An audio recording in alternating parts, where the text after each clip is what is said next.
எல்லா பிரச்சனைகளுமே ஒரு எனர்ஜியாக தான் நமக்குள்ளே இருக்குது. அந்த பிரச்சனையான உணர்வு, எமோஷனுங்கிறதெல்லாம் உண்மையிலே எனர்ஜி தான். அந்த எனர்ஜியை நமக்கு தேவை இருந்தால் பயன்படுத்திக்கலாம். தேவையே இல்லை. இப்போ இதெல்லாம் முடிஞ்சு போன சம்பவங்கள். குழந்தை இறந்து போச்சு, பையன் இன்னொரு பொண்ணை கல்யாணம் பண்ணிக்கிட்டான். இப்போ இதெல்லாம் முடிஞ்சு போச்சுது.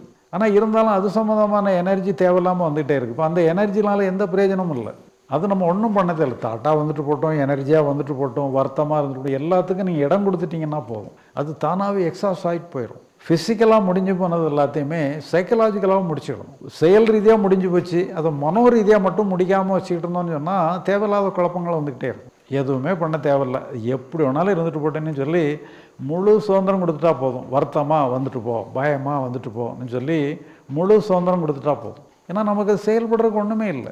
செயல்படுறதுக்கு இடம் இருந்ததுன்னா அதை எடுத்து நம்ம செயல்படலாம். இப்போ இதுதான் என்ன சொன்னால், முடிஞ்சு போன பிரச்சனைகள் எல்லாத்தையும் நம்ம சைக்கலாஜிக்கலாக அப்படி முடிச்சுக்கலாம்.